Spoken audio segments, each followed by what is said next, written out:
হতে পারবে। এই জন্য এই নির্বাচনের গুরুত্ব অনেক বেশি।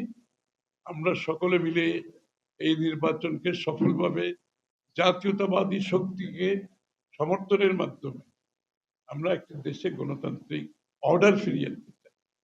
এবং একবার দেশে যদি গণতান্ত্রিক অর্ডার ফিরিয়ে আসে এবং দেশে যদি আমরা রাজনৈতিক সংস্কৃতিতে, যেটা আমি একটু আগে বললাম, পরিবর্তন আনতে পারি, দেশে স্থিতিশীলতা আনতে পারি, দেশে সহনশীলতা আনতে পারি, দেশে পরস্পরের প্রতি সম্মানবোধ আনতে পারি, বাংলাদেশ, যেই বাংলাদেশ গড়ার স্বপ্ন জিয়াউর রহমান সাহেব দেখেছেন, যেই বাংলাদেশ আমাদের দেশের নেত্রী বেগম খালেদা জিয়া করেছে, আর যেই বাংলাদেশের স্বপ্ন দেখছেন তারেক রহমান সাহেব আমাদের সকলকে নিয়ে, সেটা আমরা করতে পারবো।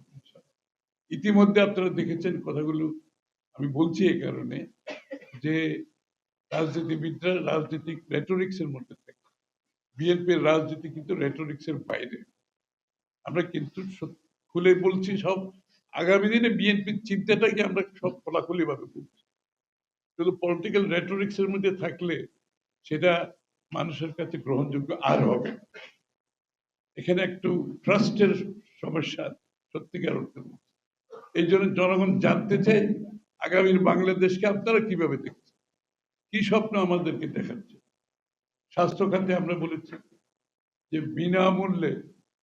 বিনামূল্যে প্রাথমিক চিকিৎসা প্রত্যেকটি নাগরিককে দেওয়া হবে, বিনামূল্যে। এবং তার সাথে সাথে তার আগের স্টেপ হচ্ছে যে প্রিভেন্টিভ হেলথ কেয়ার, যেটা যে রোগ প্রতিরোধ করার জন্য যে কেয়ারগুলো দরকার সেগুলো আমরা আমাদের পলিসিতে আনছি। এবং রোগে আক্রান্ত হলে প্রাথমিক চিকিৎসা বিনামূল্যে দেওয়ার ব্যবস্থা হচ্ছে। তার পরবর্তী স্টেজে অর্থাৎ আপনি গ্রামে গঞ্জে বসে আপনার চিকিৎসা পাবেন।